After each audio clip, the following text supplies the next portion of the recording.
What's going on, New York Yankees fans? Welcome back to another video. If you guys haven't already, hit that like button, comment, subscribe. Turn on post notifications so you do know when a live stream pops or video drops. Appreciate y'all coming back.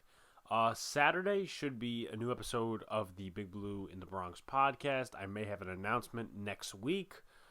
Depends on my decision, someone else's decision, and if I can relay that to you guys and whatnot. It concerns a little bit of the channel, but once again, that's going to be next week. I'll decide if I'm going to come out with it or not.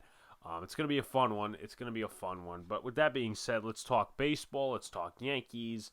Though it was close in most of the games, especially the first and the last game, the Yankees, I have to give them credit.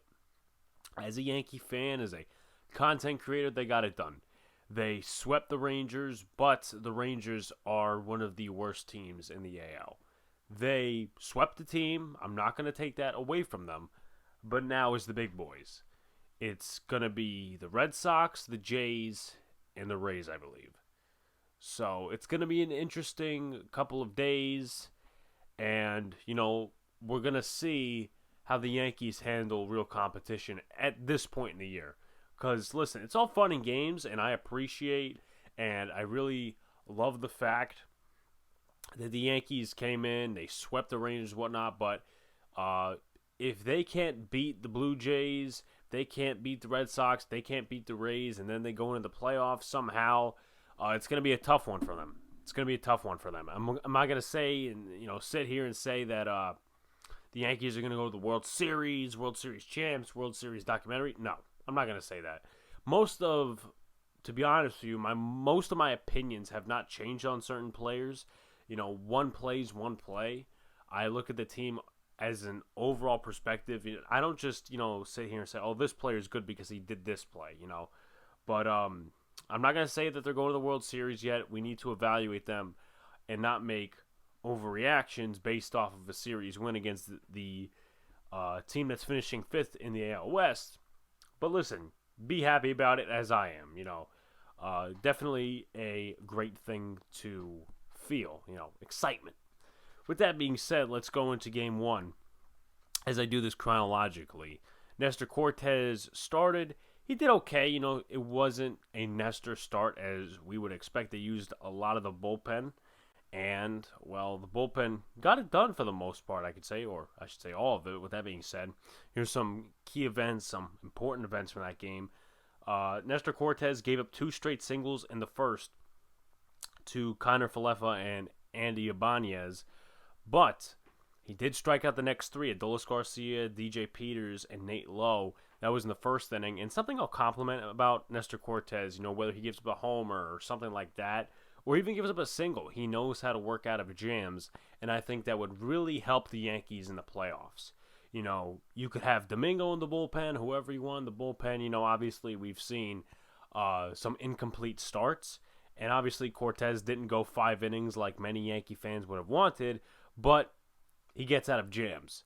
And that's a key thing, that's a good thing, so that the offense has a chance and the bullpen can have a little more rest. With that being said, Gary Sanchez, in the bottom half of the second inning, launches a long ball to left field. Good for him. Clap, clap. Go to the third inning. After a LeMahieu walk and a Rizzo single, Aaron Judge singles and LeMahieu scores. That's 2-0 Yankees. They keep going with that. Giancarlo Stanton hit a sac fly. Then Gleyber Torres singled. Going back to that inning, of course, the third, Sanchez walked, but unfortunately the inning ended on a Gardner strikeout. And listen, it's Brett Gardner.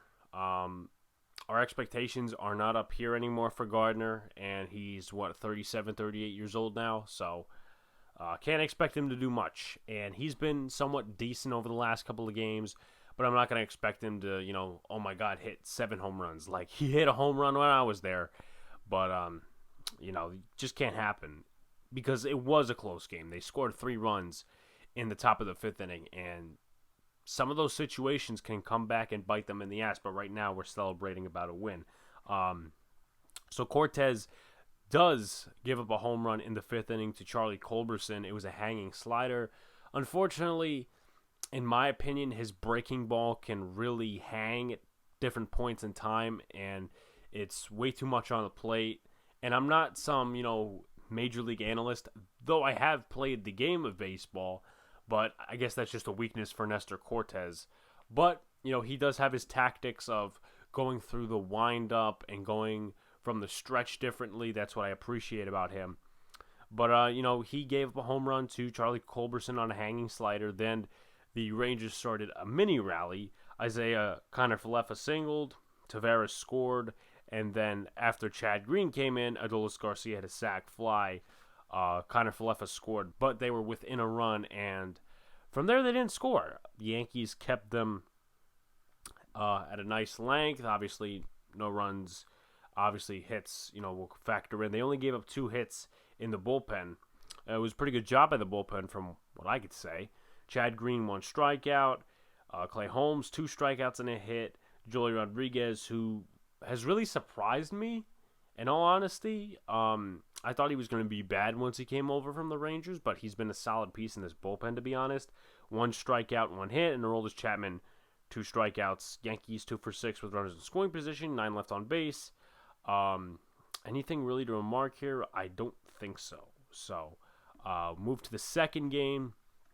The Yankees had a wider lead in this one. They won this one in baseball terms by a lot.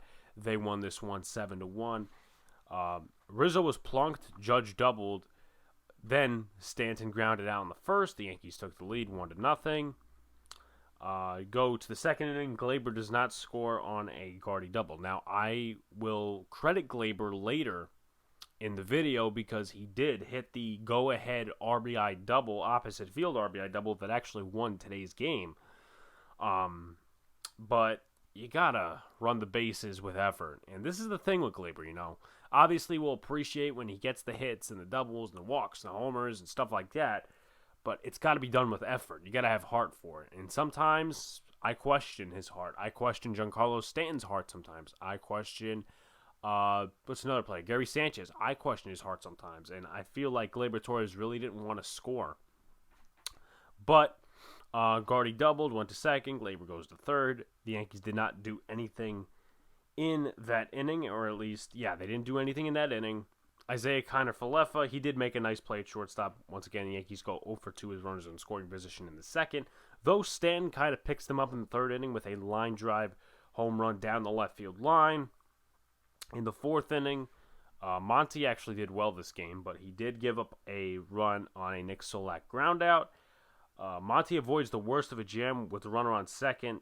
Willie Calhoun grounded out, so obviously, he helped himself out with giving up a ground ball out, and the infield took care of him. The Yankees wasted a situation, I think it was runners on second and third. In the fourth inning, Urshela struck out, LeMahieu grounded out. But once again, 7 runs, you're not going to really feel that. If it was like a 3-2 game or something like that, you're going to feel that. But with that being said, Anthony Rizzo utilized the opposite field with a single. Gio Urshela scores in the fifth. Unfortunately, Giancarlo Stanton ended the inning on a double play, something that's been biting the Yankees. Joey Gallo hits home run number 38 to right field. Obviously, I appreciate that. Nice outing from Michael King and Luis Severino overall. Just to discuss that real quick. Michael King, his third hold, he's been stellar since coming back.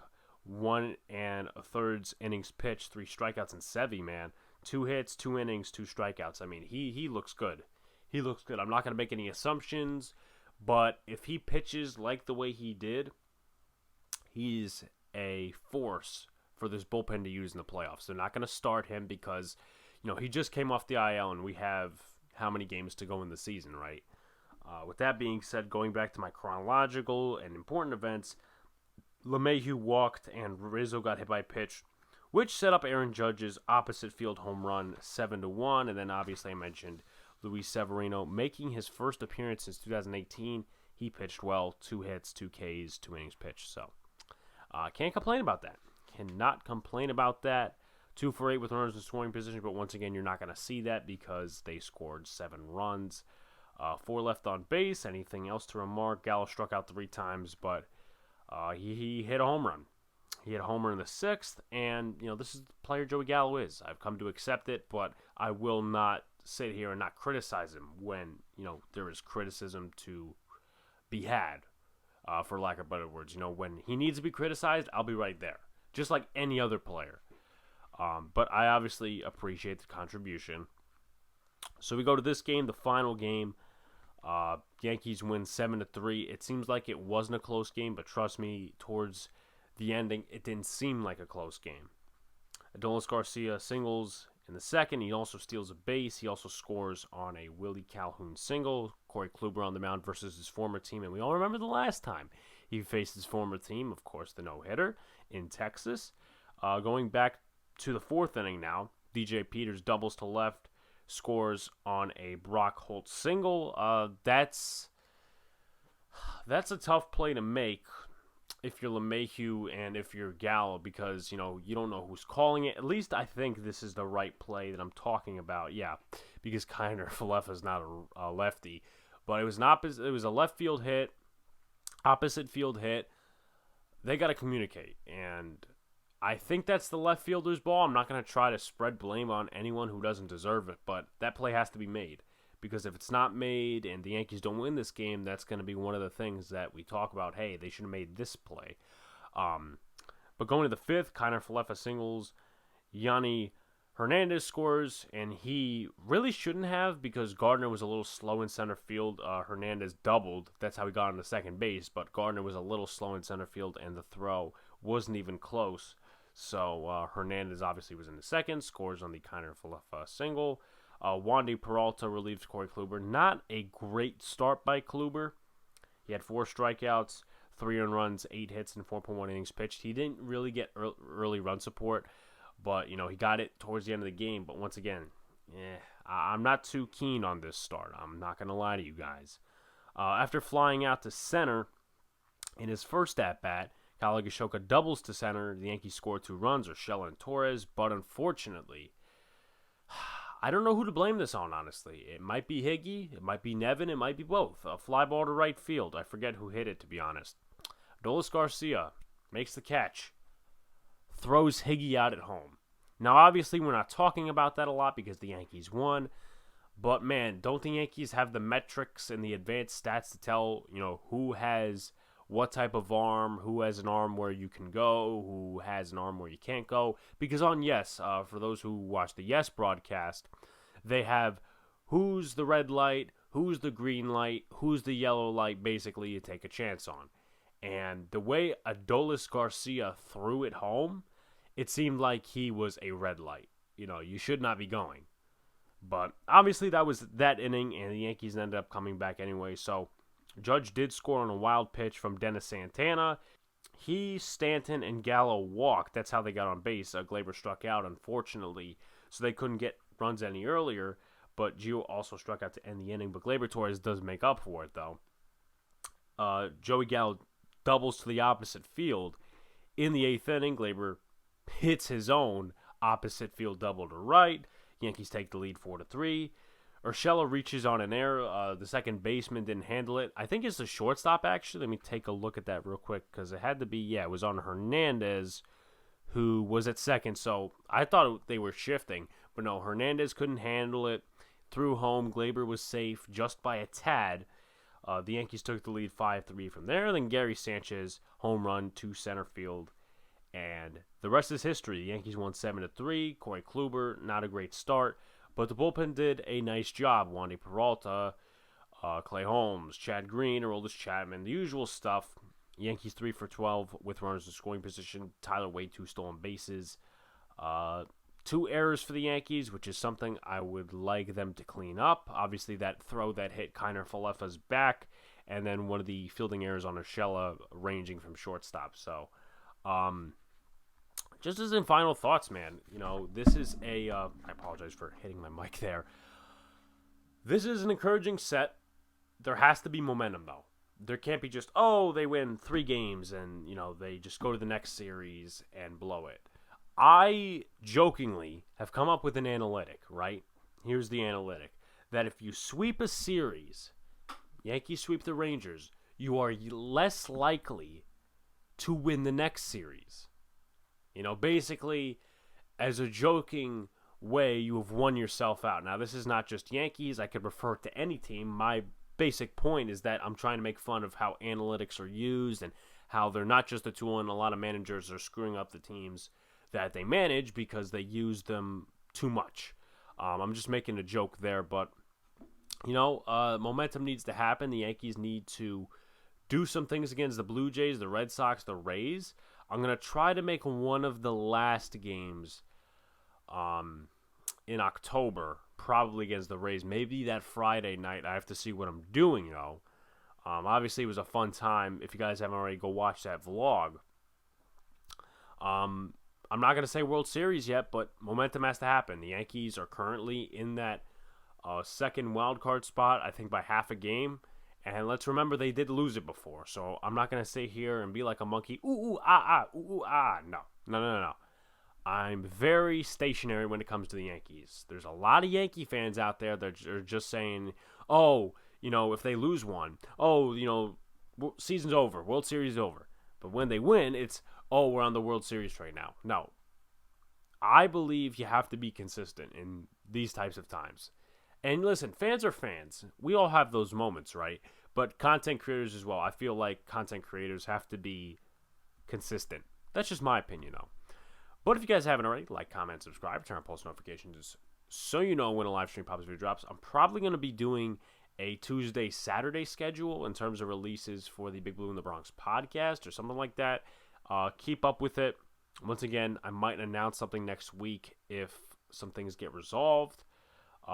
Keep watching the Boys in the Apple podcast. Obviously, Mondays, 8-10 p.m. Eastern Standard Time. Football, baseball, that other stuff. We're going to try to improve it a little bit because, it's only getting like 50, 55 views a stream, and we really would like to, increase that. If you guys have any feedback, whether it be positive or negative, I'll obviously listen to it.